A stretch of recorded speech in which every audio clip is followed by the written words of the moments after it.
I'm Melissa Brandon with Startup Prize, and we are back for another Founder Spotlight. And today I am joined by Mario Sierra. Hey, Mario, what's up? Hi, Melissa. Happy New Year. It's been a little bit since we talked, but I'm excited to be here and give you guys the rundown. Me too. I'm very excited. I'm excited for like the year ahead. So much happening.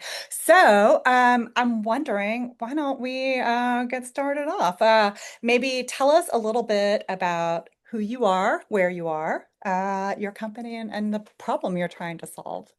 Sure. So, my name is Mario Sierra. I'm founder of Harmoniq Biosciences. We're based out of Austin, Texas. I've been here for about 12 years.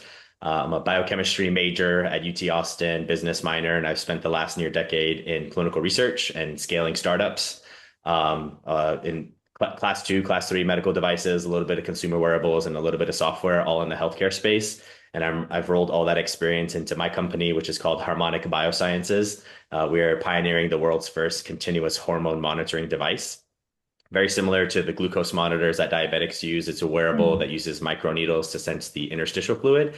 And we're creating the device to measure hormones like estrogen that unlocks women's health indications like fertility, perimenopause, menopause, testosterone for TRT optimization and men's health, and then cortisol for more of a longevity and wellness play. I love it. That's super exciting. What drew you to this field in particular or this problem in particular? Yeah, Just so curious. it goes back a little bit. I was on the med school track when I was in college. I wanted to be a Mhm. physician, I wanted to be a surgeon, and so I shadowed a couple of physicians. I saw that they do really cool work and they have a great paycheck, but the lifestyle was not something that I was super attracted to. But I Mhm. was exposed to the world of clinical research, everything that patients use, drugs, devices, everything that patients use are go through a validation process, right, through the FDA. So I was Yeah. exposed to that whole world, decided to dive in there and got to do a lot of the same things. I got to work with surgeons, work in the clinic, be in the OR, which was really awesome. Um, and so I basically got a skill set of how do we test devices, how do we test drugs that actually end up in patients' bodies and that they're using to optimize their health. So that was a skill set that I learned and that I gained. But then there's also a personal why for the company. So I'm a miracle baby. So my mom had endometriosis and was told she would never Mhm. conceive. And I got to see history repeat itself with my own sister who had her own fertility journey. And while I was in devices doing research and understanding how glucose monitors revolutionized diabetes care, I was like, there has to be something out there for hormones. And I did a bunch Mhm. of research and saw that there was a blue ocean. There's nothing out there that monitors hormones continuously. So we validated the science for the first couple of months of the company as I was founding it and validated that this is possible. We're in the realm of physics from a first principles perspective. And so, yeah, we're diving in and solving and bringing hormone health into the 21st century. There's so much it's an under-researched, underfunded, understood realm. So I think with plugging continuous data into this is going to unlock a lot of different things for us. It's super cool. I'm very excited. And as a woman in my mid 40s, late 40s, very excited to know there might be a way to monitor this madness. Um, well, take us back. So you competed in Startup Prize this year, you participated in Startup Prize this past year. I realize it wasn't all that long ago, but maybe tell folks a little bit about like how you came to find us. And I realize now that that's probably because we hung out. But also, Yeah. like what your experience was like, and maybe if there's any takeaways you took from from the competition and the program. Yeah, definitely. So, yeah, we met. I learned about Startup Prize when you and I met. And this was at I think it was, what is that called? What is it called? It's an incubator. It's not Wildcatters. Well, It's we another, were over at Pegasus Park, and yes. I think it may have been it was either a Health Wildcatters or maybe a Mass Challenge event. That's what it is. Mass Yeah, Challenge. Yes. So it was the Mass Challenge event, and it was towards the end of the night. I remember that we were like one of the I last do. last conversations that we That's had that true. night. But that was super serendipitous, right? And you told me about Startup Prize that was happening in Shreveport. So yeah, being a biotech startup and you guys doing startup health, and seeing the other companies that you guys had listed and that you had worked with in the past, I was like, yes, we have to do this. Definitely made the effort to go out there to Shreveport and have a presence there and met so many awesome founders and yeah, some big takeaways. I think so. Seeing the companies that actually got through, I think they were definitely more advanced and more developed than we were, which is great. I got to be around those people and learn how they got there, right? Because we were Mm. relatively early in the process still. That was Mhm. around June, right? Yeah, yeah, late Yes. June. So I yeah, know. so It's we crazy had what 6 months can do though, right? yeah.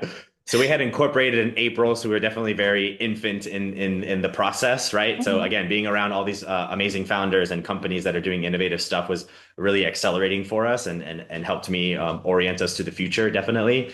Um, but yeah, what was the other part of the question? I was just like, what were some things that you took away with from the experience, or was there any great advice or anything that kind of kept you propelling forward? Or Yeah. So yeah, a big takeaway for me was going through the process of filling out the form that we had to for review Mhm. from the judges. That Mhm. that as a founder gave me very granular detail of like what investors are looking for, right? Like Mhm. whether it's around IP, whether it's around go-to-market strategy, the team, right? So it actually helped me identify holes in the business. And since then, I've been able to go in and plug those holes. And so I think we're in a lot stronger position as we're continuing to fundraise. I love that. So tell us kind of what's been happening the past 6 months or so. I know that you were accepted into Health Wildcatters Accelerator over in Dallas, which I'm sure was a great experience because they're a phenomenal organization. What else have you been up to? Any big milestones, things that you'd like to share?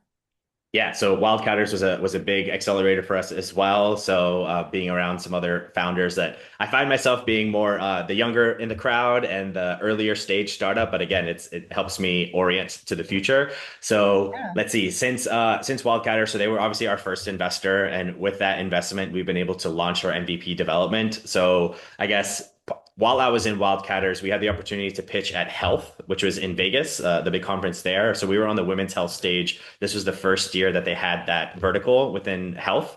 And the company that won the overall pitch competition was a women's health company. So I like to say we were runners up because we were on the same stage beforehand. Love it. Love it. Yeah. But yeah, the so we launched our fundraising round there, and I actually met a design firm that's really well versed in what we're doing. So I'm not a hardware expert, so I needed to outsource our development to a design firm. They're called Nova. They're in Providence, Rhode Island, and yeah, this partnership has been very fruitful. I got the opportunity to meet them there. She approached me afterwards and says, "Love what you're doing, and how can we help?" And looking at their portfolio, they have a lot of biosensors, a lot of wearables, a lot of femtech as well. So it checked a lot of boxes for us. And so we've officially launched our MVP development. We're on a 6 week path to get it stood up.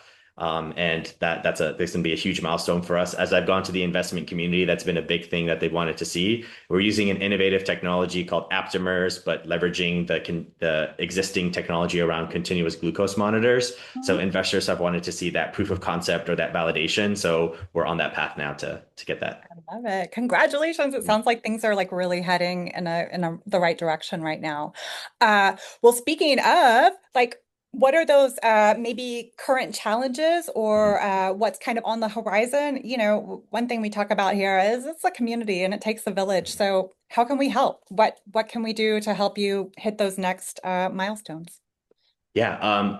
Real quickly too, another update that I thought of was we actually Ooh. hired a chief scientific officer. So his name is Dr. Bruno. He's got 20 plus years of experience with our base technology aptamers, 16 patents in this space and over 16 million raised in SBIRs. So I think he's really going to boost the team and the portfolio Sounds overall. like We it. we have a grant in the pipeline as well that I've added him to. And so we're looking for we're thinking that he's going to really help us with the funding side of things on that SBIR. In terms of how the community can help, so obviously we're actively fundraising. We're going to JPM in the next week, and so any investor relationships that you think. So we're looking at med tech investors, women's health, femtech, diagnostics, deep tech. Those are some of the, I guess, the buzzwords that would meet the profile of the investor that we're looking for. We're a pre-seed company, again, working on our MVP and looking to scale. I love it. Well, before we say goodbyes, any last words of advice or encouragement for your fellow founders out there? Yeah, if there are any founders out there that are in the hard tech, med tech space, this is something that I've spent a decent amount of time in now. I'd love to talk with you and help accelerate you. I think I have a lot of, I've Oh, established a network around this.